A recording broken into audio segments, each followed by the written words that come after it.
होना बहुत ज़रूरी है। खूब तीसरी चीज़ और आखिरी चीज़ जो मैं इस हवाले से अर्ज़ करूँ वो ये है,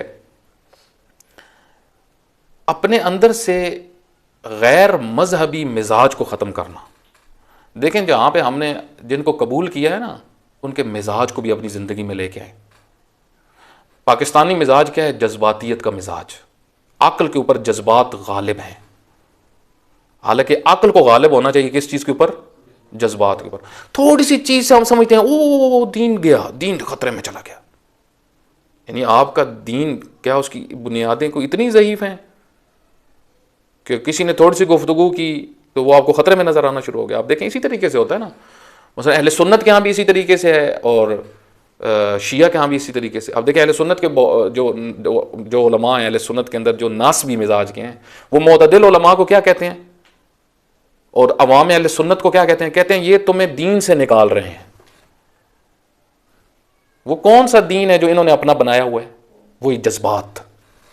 दिक्कत करें, जज्बातियत बुनियादें हैं जिसकी। कुछ चीज़ें इन्होंने अपने जहन के मुताबिक समझी हुई हैं, बस यही दीन की लिमिट्स हैं, जो इससे निकलेगा वो दीन से खारिज हो गया। हालांकि आया कुरान ने वो लिमिट्स बयान की हैं? नहीं, कुरान ने बयान की हैं, लेकिन वो नहीं कि जो ये जज्बाती कह रहे हैं। इस वजह से दीन कभी जज्बात से समझ में नहीं आता। दीन कभी भी जज्बात से समझ में नहीं आता। दीन अकलानियत से समझ में आता है।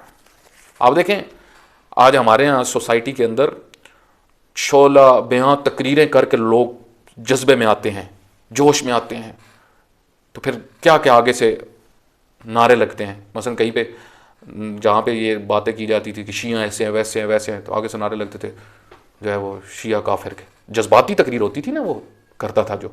और इसी तरीके से शिया के अंदर जब जज्बाती बातें होती हैं तो एकदम लोग उठ के लान तान शुरू हो जाते हैं। तो ये आप देखें, ये जज्बाती माहौल जिसके ऊपर अकलानियत गालिब नहीं है। इसी वजह से आप देखें लड़ाई हो जाती है, फिर समझ आती है हमने क्या कह दिया।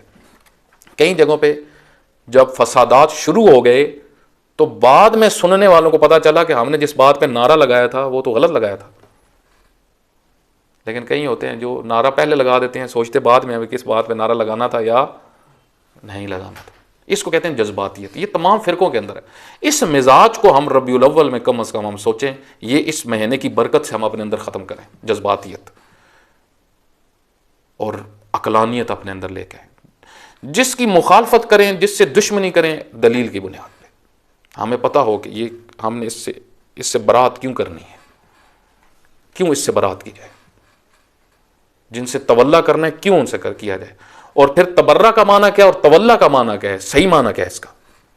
जिस तरीके से आयतुल्लाह मकारिम शराजी फरमाते हैं कि कुरान ने जो तबर्रा बयान किया है वो ये है कि आप उन किरदारों से दूर हो जाओ जिनसे अल्लाह ने कहा दूर होना है। उन किरदारों की नफी करो।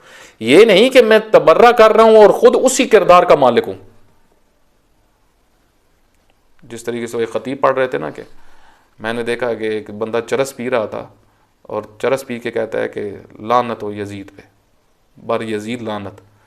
तो वो खतीब ने उसको कहा कि लगता तो तू उसी टीम का है तो तू उसी टीम का, काम तेरे उसी टीम वाले। तो वाकई ऐसे ही है।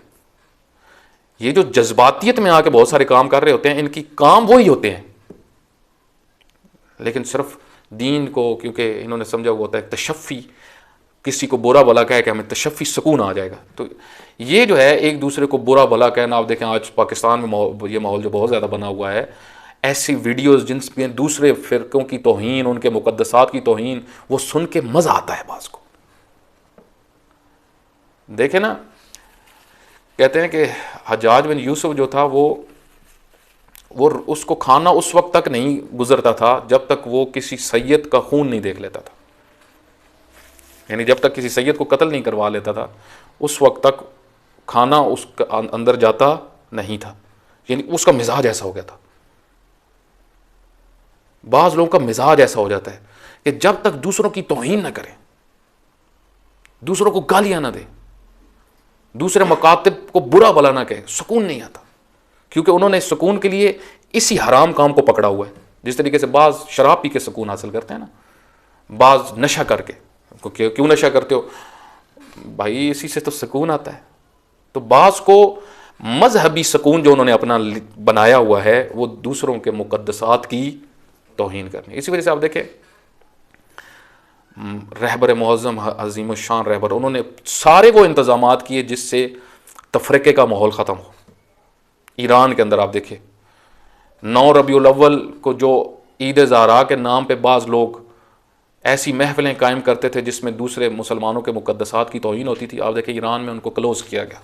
रहबर मुअज़्ज़म ने सख्ती की, उनके मातहत जो लोग थे उन्होंने सख्ती की, ये चीज़ें नहीं होनी चाहिए, आहिस्ता आहिस्ता बिल्कुल रोक दी।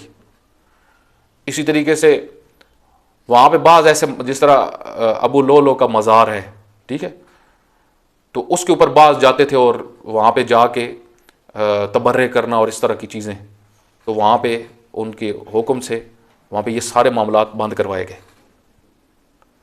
उलमा को पाबंद किया गया, जो गुफ्तगू करेंगे इन चीज़ों से रोकेंगे।